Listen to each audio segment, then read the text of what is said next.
আপনি এই যে ইসরায়েলের কথা বলতেছেন, ইসরায়েলের এই মুহূর্তে পৃথিবীতে সবচেয়ে বড় শত্রু কে? ইরান। আচ্ছা, চলেন এবার আপনার ব্যাক নিয়ে যাই 1979 সালে। 1979 সালে যখন খামেনি নতুন একটা মানে ওই ইয়াকে শাহরাজা পেহলভিকে হটায় দিয়ে নতুন একটা রিপাবলিক গড়ে তুললেন, 80 সালে তার যুদ্ধ লাগলো কার সাথে? ইরাকের সাথে।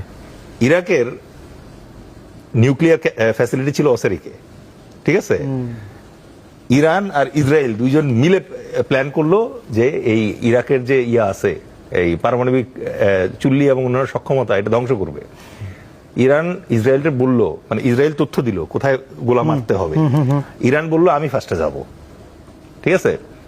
সে গিয়ে এই অপারেশনের নাম ছিল সম্ভবত স্কটস লাইট অর সামথিং। এই অপারেশনের মাধ্যমে সে ট্রাই করলো একবার অসেরিকে ধ্বংস করতে, পারলো না।